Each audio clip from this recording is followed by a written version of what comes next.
जंगल की जंगली जानवरों के हमलों से बचने के लिए उस आदमी ने पक्षियों के घोंसलों से प्रेरणा लेते हुए तय किया कि वो अपना आश्रय जमीन से 2.5 मीटर ऊपर पेड़ पर बनाएगा। ऊंचाई पर बना ये ढांचा न केवल खतरों से दूर रहेगा बल्कि जमीन की नमी से भी बचा रहेगा, जिससे हमेशा सूखा और आरामदायक माहौल बना रहेगा। मिस्टर विष्णु जंगल थेरेपी में आपका स्वागत है। अंत में वो एक 1000 साल पुराने पेड़ के पास रुका। ये पेड़ समय के साथ अंदर से खोखला हो चुका था, तो उसने वहीं अपना छोटा सा घर बनाने का फैसला किया। सबसे पहले उसने आसपास से कुछ सूखी लकड़ियां इकट्ठी की और पेड़ के तने के नीचे जलाकर धुआं किया, ताकि अंदर मौजूद मच्छर और चींटियां निकल जाएं। फिर उसने फावड़ा उठाया, आसपास की जमीन को साफ कर चौड़ा किया और फिर कुल्हाड़ी से पेड़ के अंदरूनी हिस्से को समतल किया। इसके बाद उसने पेड़ के तने में एक एक करके छेद बनाए, ताकि उसमें लकड़ी के सीढ़ी के पायदान लगा सके, जिससे ऊपर नीचे आना जाना आसान हो। छेद बनने के बाद उसने कुछ लकड़ियां लाकर उनके सिरों को छेद के अनुरूप काटा, फिर उन्हें ठोक कर मजबूती से फिट कर दिया। सीढ़ी तैयार होने के बाद क्यांगी ऊपर चढ़ा और ऊपर के हिस्से का निरीक्षण किया। फिर नीचे उतरकर उसने आरी से जरूरत से ज्यादा लकड़ी काटकर एक सपाट जगह बनाई। उसने फिर कुछ लकड़ियां लाकर दोनों और छेद करके उन्हें जोड़ा, ताकि आगे चलकर उस पर पेड़ घर यानी ट्री हाउस का प्लेटफॉर्म बनाया जा सके।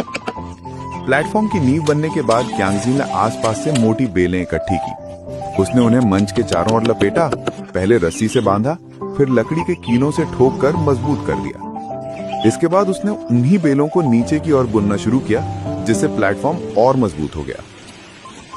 नीचे का ढांचा तैयार होने के बाद क्यांगजी थोड़ा आराम करने बैठ गया।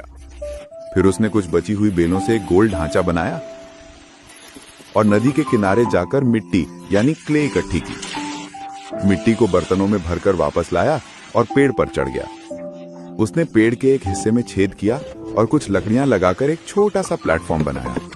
उस पर मिट्टी लगाकर एक चूल्हे जैसा फायर प्लेस बनाया, जिससे वो सर्दी में आग जला सके। इसके बाद उसने ऊपर एक और ढांचा बनाकर खाना पकाने का स्टोव तैयार किया।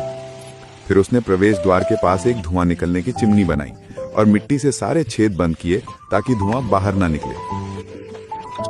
काम पूरा होने के बाद उसने सूखी लकड़ियां इकट्ठी की और आग जलाकर चिमनी का परीक्षण किया। फिर उसने एक गर्म चाय बनाई और आनंद लिया। चाय पीने के बाद उसने पेड़ घर की दीवारें बनाना शुरू किया। उसने बेलों को चारों ओर बांधा, फिर सीधी लकड़ियां खड़ी करके सपोर्ट पिलर के रूप में इस्तेमाल किया। जंगल का मौसम बदलता रहता है और थोड़ी देर में बारिश शुरू हो गई, लेकिन पेड़ घर जल्दी पूरा करने के लिए क्यांगजी ने काम नहीं रोका। वो बेलों से दीवारें बुनता रहा और बीच में खिड़कियों के लिए जगह भी छोड़ी, ताकि रोशनी आ सके।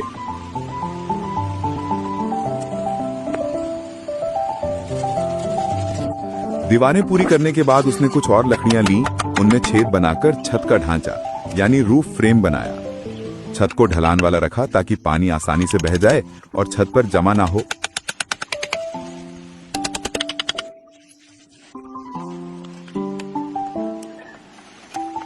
फिर उसने बेलों से छत को ढक दिया और उनके बीच की दरारों में मिट्टी भरी।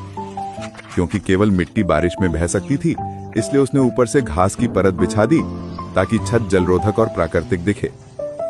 छत बनने के बाद उसने अंदर जाकर दीवारों की दरारें भी मिट्टी से बंद की, ताकि हवा अंदर ना आए।